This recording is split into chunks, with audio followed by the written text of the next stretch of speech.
Hello friends, नमस्कार। मैं Rakesh Kumar daily news analysis में आपका स्वागत है। आज प्रमुख खबरों पर मैं नज़र डालता हूं जो आपके हिसाब से परीक्षोपयोगी है और सामान्य जीवन में भी जिसका उपयोग है, और हमें इन चीज़ों से अवेयर भी होना चाहिए, जागरूक होना चाहिए, इन चीज़ों की जानकारी हमें होनी चाहिए। तो आइए हम पहली खबर पर नज़र डालते हैं। IPCC inter governmental panel on climate change, IPCC का जो है AR6 आया है। AR6 यानी असेसमेंट रिव्यू 6 आया है। इस छठे रिपोर्ट में उसने बताया है, IPCC के जो छठा रिपोर्ट है क्लाइमेट चेंज 2021, इसमें कहा गया है कि हिंद महासागर के तापमान अगले 3 दशकों में सबसे ज़्यादा बढ़ने का अनुमान है। एक दूसरा कहा गया है जो हिंदू कुश क्षेत्र के जो ग्लेशियर हैं वह तेजी से पिघल रहे हैं, सिंक्रोनाइज हो रहे हैं, घट रहे हैं, इनका विस्तार कम हो रहा है। तीसरा कहा गया है कि जो पर्वतीय क्षेत्र हैं, पहाड़ी क्षेत्र हैं, उसमें वर्षा की मात्रा और वर्षा की आवृत्ति या फ्रीक्वेंसी, वर्षा की आवृत्ति या फ्रीक्वेंसी जिसको कहते हैं, एनुअल मीन प्रेसिपिटेशन यानी औसत वार्षिक वर्षा की मात्रा जो अमाउंट है वह, और जो फ्रीक्वेंसी है यानी होने वाली वर्षा की मात्रा, जब होने वाली वर्षा की संख्या जब बढ़ जाती है तो इसी को वर्षा की आवृत्ति कहते हैं।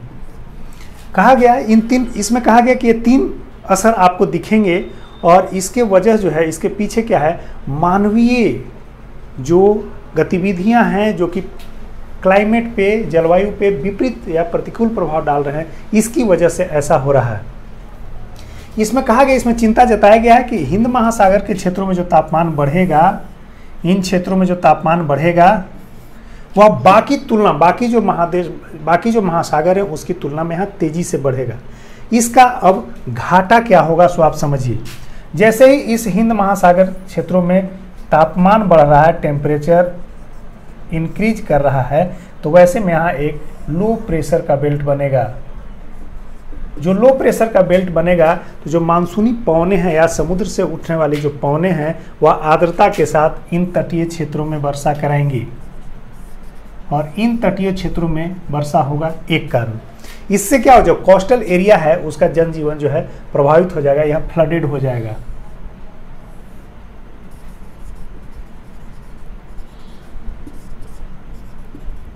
जैसे यह तापमान बढ़ेगा तो यहाँ पर हीट वेव बढ़ेगा, यानी इन क्षेत्रों में जो हिंद महासागर के आसपास के जो देश के इलाके हैं उनमें क्षेत्रों में हीट वेव बढ़ेगा।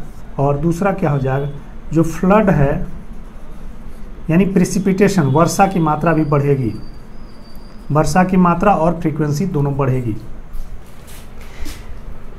IPCC के AR6 के क्लाइमेट चेंज 2021 में यह बताया गया है कि अगर हिंद महासागर क्षेत्र का जो जल स्तर है, हिंद महासागर का जल स्तर है, अगर 50 सेंटीमीटर बढ़ जाता है अगला 3 दशकों में, जिसकी संभावना व्यक्त की जा रही है, तो भारत के जो कोस्टल एरिया है, तटीय क्षेत्र है, इस तटीय क्षेत्र में जो निवासित आबादी है 28.6 मिलियन, जो तटीय क्षेत्रों में निवासित आबादी है भारत की, वह बाढ़ से प्रभावित हो जाएगी, यानी बाढ़ के दुष्प्रभाव से ग्रसित हो जाएगी, यानी इनके डूबने की भी संभावना रहेगी। अब करना क्या है? करना है कि सबसे पहले तो मानवीय गतिविधि जो कि क्लाइमेट चेंज को, जलवायु परिवर्तन को बढ़ा रहे हैं, उन पर अंकुश लगाना है। दूसरा, जो पेरिस समझौता हुआ था, पेरिस में 2015 में जलवायु परिवर्तन सम्मेलन हुआ था, जलवायु सम्मेलन के नाम से भी जानते हैं, क्लाइमेट चेंज कॉन्फ्रेंस हुआ था। इसमें कहा गया था कि जो टारगेट है 1.5 डिग्री सेल्सियस, या कैसा टारगेट है, इसको बांटा गया, अगर बांटें तो प्री इंडस्ट्रियलाइजेशन एरिया, लाइजेशन एरा और पोस्ट। कहा गया है कि जो 1.5 डिग्री टेम्परेचर है यह प्री इंडस्ट्रियल एरा से के 1.5 डिग्री के बराबर इस एरा के टेम्परेचर को सुरक्षित रखना है, यानी उससे ज़्यादा मान लिया जाए कि इस समय का जो भी टेम्परेचर है उससे जो अभी का टेम्परेचर है वह 1.5 डिग्री सेल्सियस से ज़्यादा नहीं बढ़ने पाए। इस टारगेट के साथ जो है 190 से ज़्यादा देशों ने आपसी समझौते किए थे और इस पे काम हुआ था। तो आप ये बहुत ही इंपॉर्टेंट है, आप इसको याद रखिएगा। अगला अगर LSW की बात करते हैं, LSW में जो है वर्कर्स की बात होती है, उसमें जो है किसी भी क्षेत्र में 2 तरह के वर्कर्स होते हैं। अब तो 3 तरह के वर्कर्स की बात की जा रही है। एक तो संगठित यानी ऑर्गेनाइज क्षेत्र के वर्कर्स, संगठित श्रमिक, संगठित क्षेत्र के श्रमिक, असंगठित अनऑर्गेनाइज सेक्टर्स के श्रमिक, असंगठित श्रमिक जिसको कहिए, और अब जो है प्रवासी श्रमिक की भी बात की जा रही है। माइग्रेटरी लेबर्स की बात की जा रही है, वर्कर्स की बात की जा रही है। तो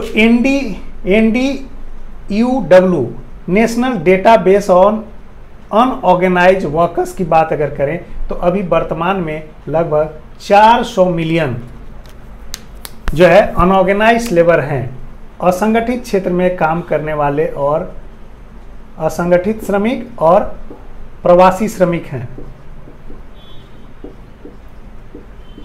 अब कोविड ने उनकी समस्या को और बढ़ा दी है। इसके अलावे जो न्यू इंडस्ट्रियल पॉलिसी है उसमें लेबर लॉ को बहुत इजी किया गया है, जिसकी वजह से इनकी समस्याएं जो है बढ़ गई हैं। इसके अलावे जो असंगठित क्षेत्र के श्रमिक हैं उन्हें कोई नियमित रोजगार नहीं मिल पाता है। वे अपने धंधे या जो छोटे छोटे लघु धंधे हैं जो कि अपंजीकृत हैं, नॉन रजिस्टर्ड है, वहाँ पे काम करते हैं। तो उनकी समस्या क्या है कि उन्हें अभी देखा जाए तो राष्ट्रीय स्तर पर जो वेज है, डेली वेज, वो लगभग 178 रुपया के बराबर ही मिल पाता है। अब अभी का आपने हमें कल के वीडियो में हमने बताया था कि जो होलसेल प्राइस इंडेक्स पे जो इन्फ्लेशन रेट है वह पिछले 3 दशक में सबसे ज़्यादा यानी 12% के आंकड़े को पार कर गया है ना। तो वैसी स्थिति में 175 रुपये का प्रतिदिन की मजदूरी कहीं नहीं टिकता है, यानी उनके जीवन यापन के लिए यह कम है। दूसरा, कोविड ने क्या किया, बेरोजगारी बढ़ा दी, उनकी नौकरियां गई। जो प्रवासी मजदूर थे लौट करके अपने घर को आए, यहाँ रोजगार घटा, उनकी आय घटी और इससे क्या हुआ, आर्थिक विषमता जो इनइक्वालिटी है, इकोनॉमिक इनइक्वालिटी है, वह बढ़ गई। तो वैसे में जो कुछ काम होगा जो उनके वेलफेयर के लिए, उनके हित के लिए जो कुछ काम करना होगा, उसमें एक पॉलिसी है one nation one ration card. One nation one ration card owner जिसको कहते हैं, यह लागू करने की बात की जा रही है और माननीय सर्वोच्च न्यायालय ने भी कहा है कि इसे जल्दी लागू कीजिए, लेकिन अभी इसमें विलंब है। इसमें समस्या क्या आ रही है कि आधार कार्ड से जो है इनकी सीडिंग करानी है, सारे मजदूरों की सीडिंग करानी है ना। बिना आधार कार्ड से जोड़े संभव नहीं हो पाएगा, क्योंकि सपोज कीजिए कि आज कोई श्रमिक औरंगाबाद में काम कर रहा है, कल वह हो सकता है कि आज बिहार के औरंगाबाद में है, 4 दिन बाद वह जो है महाराष्ट्र के औरंगाबाद में रोजगार के लिए चला जाए, तो वैसी स्थिति में उसे जो है राशन वहाँ लेना होगा, तो वहाँ पर आधार कार्ड से उसका लिंकेज जरूरी है, तो यह सीडिंग कराना है। दूसरा, जिस पॉइंट पे electronic point of sale EPOS की बात करते हैं, यानी इलेक्ट्रॉनिक थंबिंग के लगा करके, थंब इम्प्रेशन लगा करके उनके जो राशन लेने की व्यवस्था है वह दुरुस्त करनी होगी, क्योंकि एक आदमी दोहराव न कर सके या छीजन ना हो सके। छीजन का मतलब कि ऐसा हो सकता है कि वह लिया भी नहीं और अभी क्या होता है, कागजी कार्रवाई करके उसे दिखा दिया जाता है कि उसने राशन लिया है, तो यह समस्या आ रही है। अगली खबर पे हम नजर डालते हैं। अभी जो है कल बिहार पृथ्वी दिवस मनाया गया, तो आपके लिए एक सवाल है कि आप पता कर लें बिहार पृथ्वी दिवस किस तारीख को मनाया जाता है। ऐसे राष्ट्रीय जो अंतर्राष्ट्रीय स्तर पे अर्थ डे मनाया जाता है वह हर एक साल 22 अप्रैल को मनाया जाता है, हर एक साल। इस बार जो 2021 में यह मनाया गया, इसका थीम था रीस्टोर अर्थ, रीस्टोर अर्थ। इसका थीम था जो 2021 में अर्थ डे मनाया गया, उसका थीम था रीस्टोर अर्थ, यानी जो पृथ्वी से जितना आपने ले लिया, जितना उगाही कर ली है, उतना पृथ्वी को दीजिए, लौटाइए। इसी उद्देश्यों के साथ जो है शुरू किया गया था। कल बिहार के माननीय मुख्यमंत्री नीतीश कुमार ने बिहार पृथ्वी दिवस पर पौधारोपण किया है और उस क्रम में उन्होंने बताया कि बिहार में जो जल जीवन हरियाली, यह पूछा जा सकता है, जल जीवन हरियाली जो 2019 में शुरू किया गया है, उसके तहत पृथ्वी पर जो है जल जीवन और हरियाली के लिए यानी व्यापक वनाच्छादन के लिए, वृक्ष कवरेज के लिए जो है कार्य किया जा रहा है। 2021 में 24 करोड़ पौधे वृक्षारोपण का लक्ष्य था, 24 करोड़, जिसमें 21 करोड़ का लक्ष्य हासिल कर लिया गया है। बाकी जो रिमेनिंग है उसको हासिल किया जाएगा। एक कल की बड़ी घटना है कि यूनाइटेड नेशन सिक्योरिटी काउंसिल की एक समुद्री सुरक्षा विषय पे अभी चल रहा था, सेमिनार चल रहा है, उसकी अध्यक्षता जो है भारत के प्रधानमंत्री नरेंद्र मोदी ने की है। जैसा कि आपको पता होगा, यूनाइटेड नेशन सिक्योरिटी काउंसिल की अध्यक्षता इस बार भारत के जिम्मे आई है, जो पहली दफ़ा आई है ना। तो इसमें इन्होंने समुद्री सुरक्षा विषय पे 5 सूत्र दिए। उन्होंने कहा कि जो मुक्त और वैध व्यापार हैं समुद्री रास्ते, उसमें उस प्रवाह को रुकना नहीं चाहिए, एक सूत्र उनका था। दूसरा सूत्र था, अगर समुद्र क्षेत्र में या समुद्री व्यापार में या समुद्री सीमा क्षेत्र के निर्धारण में किसी भी 2 देशों के बीच या बहुत सारे देशों के बीच विवाद उत्पन्न होता है, तो इसके लिए जो अंतर्राष्ट्रीय कानून है उसके तहत काम होना चाहिए और उसी पर जो है विवादों का निपटान होना चाहिए। तीसरा उन्होंने कहा कि प्राकृतिक आपदा और राष्ट्र विरोधी तत्व अगर समुद्री रास्ते का, प्राकृतिक आपदा में समुद्र का उपयोग होना चाहिए, जो संयुक्त रूप से सारे राष्ट्रों को मिलकर के करना चाहिए, क्योंकि समुद्र से प्रवाह जो है आसान होता है। दूसरा, अगर राष्ट्र विरोधी गतिविधियों में समुद्री क्षेत्रों का उपयोग होता है तो इस पे अंतर्राष्ट्रीय पहल करके रोक लगानी चाहिए। तीसरा, इन्होंने कहा कि पर्यावरण, जो समुद्री पर्यावरण है और स्वास्थ्य को, समुद्री पर्यावरण और स्वास्थ्य को बचाना अंतर्राष्ट्रीय समुदाय की महती जिम्मेवारी है, इस पर भी काम होना चाहिए।